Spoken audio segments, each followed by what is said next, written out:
Dans cette vidéo, je vais parler de certaines personnes. Je ne tiens en aucun cas à blesser ces personnes, mais expliquer un problème sous-jacent qui fait le pourquoi de cette vidéo. Donc je demande à ceux qui vont regarder la vidéo de ne pas les harceler en allant sur leur compte Twitter, YouTube, etc. Bon, avec plus de 14,9 millions d'utilisateurs actifs mensuels en France, TikTok a révolutionné notre rapport à la consommation sur le contenu. Nous plongeons dans un univers où la concision règne en maître. Cette plateforme réunit plus d'1 milliard d'utilisateurs, dont un quart se situe aux États-Unis, principalement des jeunes. En 2020, TikTok est considéré par 30% des ados comme la plateforme incontournable. Bienvenue aventuriers dans ce nouveau périple, où la création de contenu de qualité se dévoile comme un défi envoûtant. Ensemble, plongeons dans le flux intemporel des réflexions, suivant les pas de ceux qui cherchent à élever le standard de leur production. Accompagnez-moi dans cette aventure où nous explorerons les frontières énigmatiques de la prodigieuse création de contenu. Découvrons pourquoi cet art exigeant reste insaisissable. N'oubliez pas de liker et de vous abonner à la chaîne pour poursuivre cette quête d'excellence ensemble. Cette révolution numérique soulève des défis cruciaux, notamment celui de maintenir notre attention face à des vidéos éphémères. Parmi les contenus disponibles, les vidéos anime-manga, surtout celles focalisées sur le divertissement sans réelle valeur ajoutée, suscitent un intérêt croissant en remettant en question la profondeur de leurs attraits. La question clé est de savoir comment concilier la brièveté de ces formats avec la nécessité d'un contenu enrichissant et informatif. TikTok utilise un algorithme d'apprentissage rapide pour analyser les préférences individuelles des utilisateurs. Son approche vise à présenter des vidéos spécifiquement adaptées pour maximiser l'engagement et encourager la consommation continue de contenu.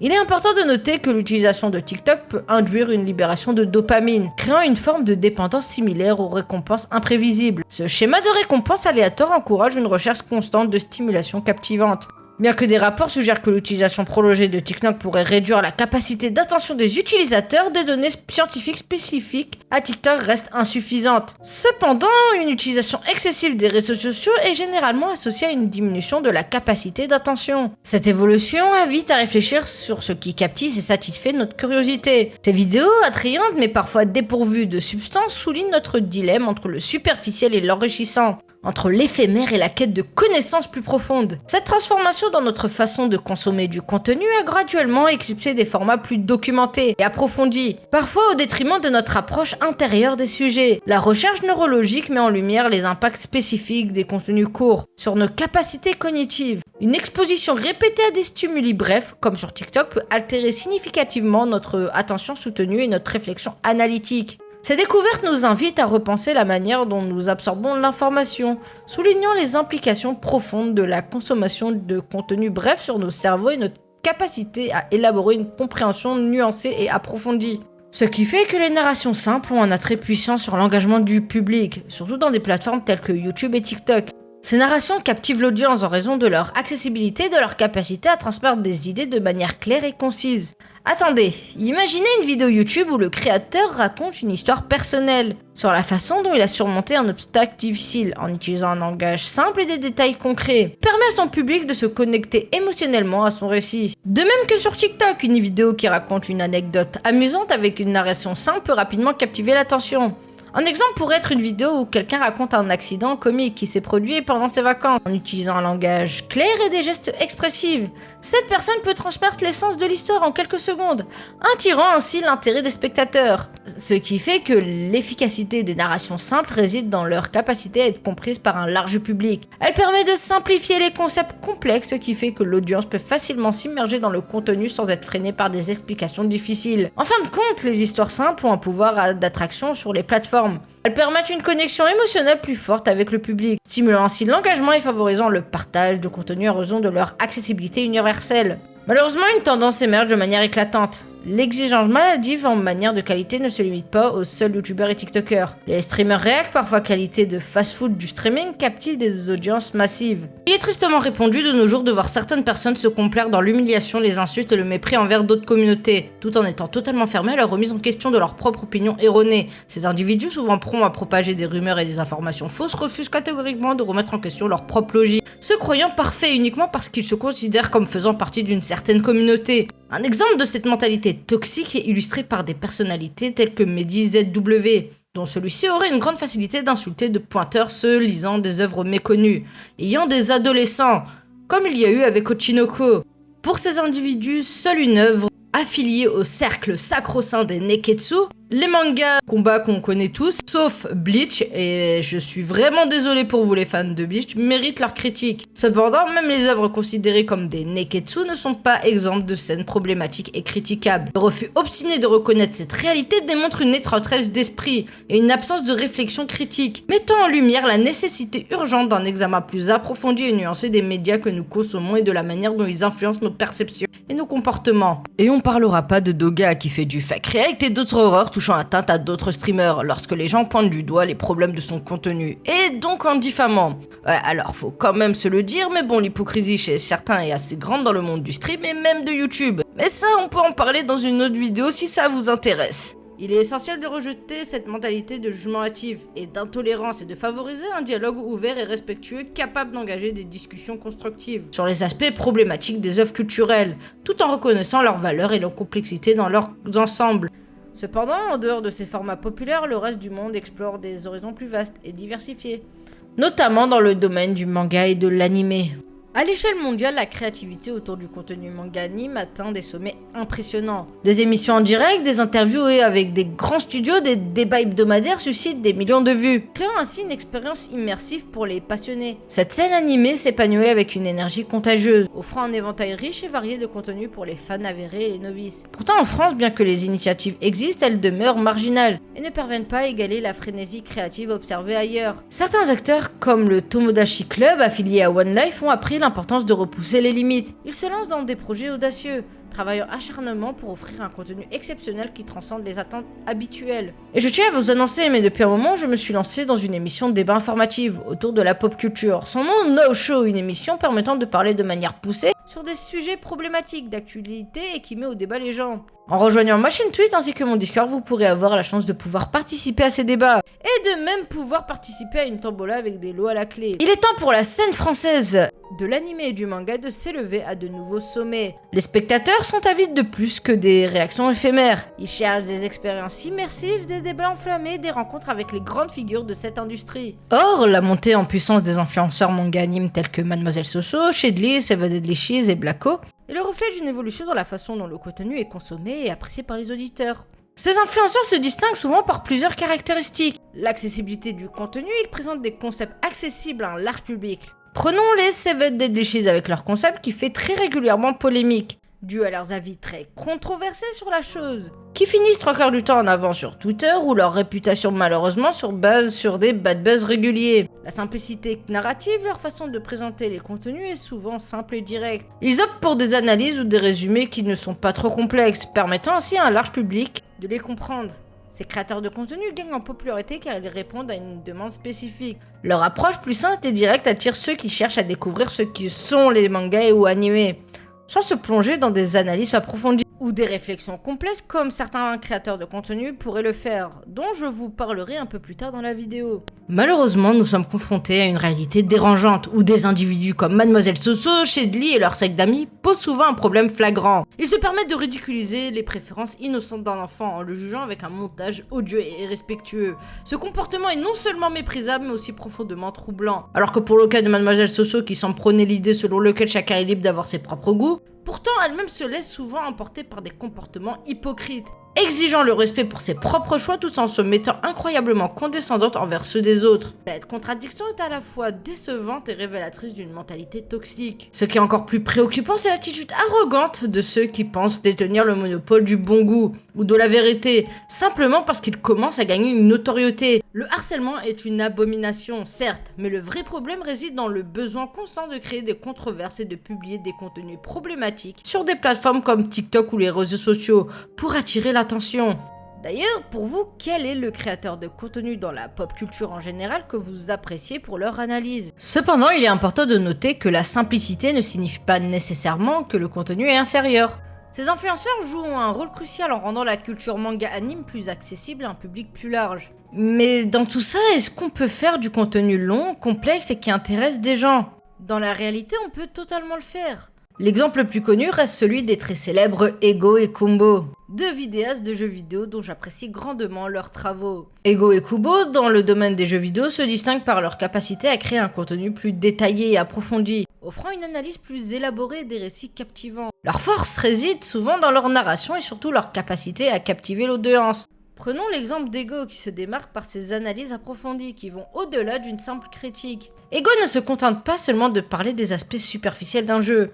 Il plonge dans les mécaniques de jeu. L'histoire explore même parfois l'influence culturelle ou sociale du jeu, tout en abordant cela d'une direction qu'on ne s'y attend pas complètement. Ce qui les distingue aussi, c'est leur talent pour la narration. Ils parviennent à captiver l'intérêt du public tout au long de vidéos souvent longues, en utilisant des techniques d'édition, des commentaires perspicaces et un temps engageant. Par exemple, ils peuvent incorporer des anecdotes pertinentes, des comparaisons intéressantes ou des analyses approfondies pour maintenir l'attention et enrichir l'expérience de visionnage. La création de contenu lié à la pop culture sur des plateformes telles que YouTube et TikTok a évolué pour devenir bien plus qu'un simple divertissement. Les attentes des abonnés envers les créateurs de contenu ont considérablement évolué au fil du temps. Aujourd'hui, les spectateurs recherchent une combinaison subtile d'expertise, d'engagement et d'originalité pour satisfaire leur appétit pour la pop culture. En termes de perception, les abonnés considèrent la production anglaise comme un gage de qualité, associant souvent cette langue à une expérience de visionnage plus immersive et professionnelle. Cependant, cette perception ne se limite pas à une simple utilisation de la langue anglaise. Les attentes vont au-delà, exigeant une narration convaincante, des recherches approfondies et une présentation visuelle attrayante. Les créateurs doivent dépasser les attentes en offrant une perspective unique et des analyses approfondies pour se démarquer dans un océan de contenus similaires. D'autre part, sur TikTok où les formats sont plus courts, les attentes varient. Les abonnés cherchent des vidéos dynamiques, créatives, souvent accompagnées de visuels accrocheurs et d'un montage astucieux. Par exemple, un créateur pourrait utiliser des effets spéciaux pour illustrer de manière ludique l'impact culturel d'une chanson emblématique, en captivant l'audience en quelques secondes avec une analyse concise et originale. Lorsqu'on explore le paysage créatif francophone, une observation pointe souvent vers un défi, la différence de compétences spécifiques entre les créateurs francophones et anglophones. En dehors des niches populaires telles que les manganimes et la pop culture, cette disparité peut parfois se manifester par un manque dans des domaines cruciaux, comme le rythme narratif, ce qui peut impacter la qualité globale de contenu produit. Pour illustrer cette dynamique, prenons l'exemple des créateurs anglophones. Certains d'entre eux ont la capacité remarquable de tisser des récits de manière fluide et captivante, sans jamais paraître intrusifs. Des figures telles que Mother Baseman, via leurs vidéos analytiques sur des plateformes comme YouTube, parviennent à retenir l'attention de leur audience pendant des heures. Leur habilité à décortiquer des sujets de manière pertinente et accessible leur confère cette aura d'excellence qui les distingue. Il convient également de souligner l'aspect linguistique. L'anglais étant une des langues les plus répandues au monde, avec 1,348 milliards de locuteurs, offre une portée mondiale considérable pour les contenus produits dans cette langue. En comparaison, le français ne touche qu'environ 321 millions de locuteurs, et parmi eux, seule une fraction se passionne pour la pop culture, ou suit assidûment des contenus sur des plateformes telles que YouTube. Cependant, au-delà de ces statistiques, il est essentiel de reconnaître la richesse intrinsèque de la création francophone. Malgré les défis mentionnés, la diversité culturelle, les perspectives uniques et les récits authentiques apportent une valeur inestimable au monde créatif. Sauf que le meilleur moyen pour arriver à cela est l'art du storytelling. Le storytelling ou l'art de raconter des histoires ne se limite pas aux livres et aux films. C'est un élément puissant que nous pouvons exploiter pour captiver notre audience, même dans le cadre d'une vidéo YouTube. Mais qu'est-ce qui rend une narration réussie et convaincante dans ce contexte ? Déjà, il faut comprendre que les histoires qui suscitent des émotions restent ancrées dans la mémoire. Intégrer des éléments émotionnels pour créer une connexion avec le public permettent à celui-ci de garder votre vidéo dans sa mémoire très longtemps. Ou alors faites des dramas et ça touchera quand même à vos émotions, soit de manière positive, soit de manière négative. Mais je vous conseille pas trop de toucher au bad buzz, car c'est une notoriété très peu viable dans le temps, même si celui-ci vous amènera le plus rapidement dans les plus gros. Après, on peut utiliser une structure narrative solide pour maintenir l'intérêt du public tout au long de la vidéo, en ayant derrière un message clair, pour que votre récit soutienne le message ou la leçon que vous souhaitez transmettre. Gardez le fil conducteur tout au long de la vidéo pour que votre audience comprenne l'objectif de votre histoire. Faut savoir qu'une étude menée par des chercheurs en neurosciences a montré que les histoires activent différentes régions du cerveau, y compris celles associées aux émotions et à l'empathie. Cela rend les informations présentées dans le contexte d'une histoire plus mémorable et impactant pour le public. En résumé, le storytelling est une technique puissante pour captiver un public grâce à des histoires émotionnellement engageantes. Lorsqu'on applique cette méthode au contenu sur YouTube, notamment celui concernant les animés et les mangas, cela peut donner des vidéos fascinantes.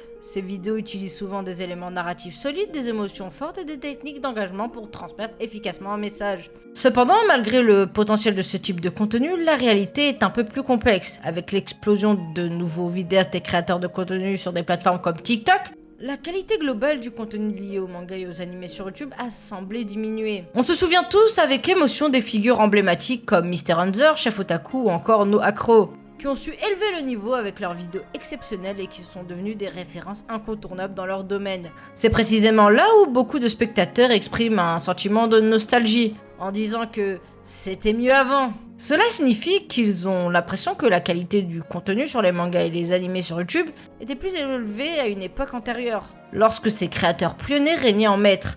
Et si en réalité la faute ne venait pas des vidéastes mais bien du consommateur? Avant que vous me jetez des pierres, laissez-moi vous expliquer le fond de ma pensée. Imaginons que les vidéastes sont comme des cuisiniers qui préparent des plats pour des clients affamés. Certains cuisiniers cuisinent parce qu'ils aiment créer des nouveaux plats et surprendre leurs clients, avec des saveurs inédites. C'est un peu comme certains vidéastes qui partagent leur passion et leur découverte sans trop se soucier des attentes en retour. D'autres cuisiniers cuisinent principalement pour gagner de l'argent. Ils ont des factures à payer et des responsabilités financières. Donc ils préparent des plats qui sont déjà populaires et appréciés du public. De même, certains vidéastes se concentrent sur des tendances et les sujets populaires pour attirer plus de vues et de revenus. Le problème se pose lorsque ces cuisiniers ou vidéastes restent bloqués dans cette routine. Ils ont fidélisé leur clientèle en offrant un type spécifique de plat ou de contenu de vidéo. Même s'ils veulent essayer quelque chose de nouveau et différent, leurs clients pourraient ne pas suivre. Les attentes créées par le passé peuvent limiter leur capacité à explorer de nouvelles idées. Cela s'applique également au cinéma. Si un réalisateur se spécialise dans un certain style de film et que ses fans s'y habituent, il pourrait être réticent et accepter un changement. Surtout si cela semble inhabituel ou mal maîtrisé par le réalisateur. En résumé, la relation entre les vidéastes et leur public est complexe. Parfois, les attentes des spectateurs peuvent limiter la créativité des vidéastes, les empêchant d'explorer de nouveaux territoires artistiques. Cependant, cela ne signifie pas que la faute revient uniquement aux vidéastes, car ils répondent souvent à une demande du public qui influence leur contenu. Et si je vous disais que dans tout ça, il existe des vidéastes qui savent raconter une histoire en captivant leurs spectateurs, en développant leurs connaissances sur un récit chacun de leur manière, mais en mettant en lumière des œuvres peu connues. Je vais vous en donner 3 que j'apprécie beaucoup, et qui ne se résument pas à Yorin, Kaozen, etc. que vous connaissez déjà. Je vous aime les bros, mais vous avez marqué votre génération. Le premier est Baguette Salée, un mec qui raconte son avis sur des animes mangas de manière détournée et un peu à la Yorin, mais en ayant une manière de parler totalement captivante, et te donnant cette envie malsaine de vouloir voir d'autres vidéos. Alors qu'il sort ses vidéos de manière aléatoire. Ouais, je veux qu'il sorte une nouvelle vidéo. Le second bougre est Elkier, au contraire de Baguette Salée qui utilise l'autodérision pour raconter son avis dans un manga. Celui-ci traite plutôt dans l'industrie des animés en racontant l'histoire de ceux-ci, et nous donnant des informations que nous connaissons pas. Et cela de la manière la plus fluide, pour nous permettre à nous néophytes d'en connaître plus sur ce sujet peu traité. Et pour finir, la chaîne qui se rapproche de ce que produit Ego, Kokikan. Deux potes qui vont vous traiter d'une œuvre mais en racontant en profondeur ce que celle-ci veut raconter, en ayant une narration captivante tout en intéressant les gens sur des choses qu'ils n'auraient pas aperçues lors de leur lecture. Alors certes, ils sont considérés comme peu connus, mais autant montrer ici des vidéastes talentueux. Je vous laisse aussi les commentaires pour dévoiler vos youtubeurs coup de cœur, que ce soit anime manga ou autre que vous considérez comme excellents. Et donc, quel genre de contenu aimeriez-vous découvrir ? Je vous encourage à partager vos pensées et vos attentes pour trouver un contenu qui se rapproche de la qualité dans l'univers des animés et des mangas. Certes, TikTok a considérablement modifié notre façon de découvrir et d'apprécier le contenu. Il a introduit des formats courts et captivants, rendant la consommation de contenu rapide et divertissante. Cependant, au milieu de cette abondance de contenu, il est important de réfléchir à ce que nous voulons vraiment voir. Imaginez un monde où les créateurs de contenu répondent aux attentes et aux désirs de la communauté des passionnés d'anime et de manga. Cette invitation à partager vos idées vise à créer un espace où la communauté peut exprimer ses attentes. Cela pourrait ouvrir la voie à un contenu plus enrichissant, répondant davantage aux besoins et aux souhaits des fans d'anime et de manga. En somme, cette invitation à réfléchir et à partager vos idées vise à encourager la création de contenu de qualité, personnalisé et pertinent pour les amateurs d'anime et de manga sur TikTok. Votre voix compte, alors partagez vos idées et contribuez à façonner l'avenir du contenu de cet univers passionnant. Je vous convie à plonger dans mon univers, ne manquez pas de vous abonner pour rester connecté à ces mondes fascinants. Surtout, prenez le temps de liker et de partager la vidéo, votre implication est essentielle pour propager cette quête ensemble. Je suis Erito et je vous laisse pour le moment en attendant notre prochaine vidéo.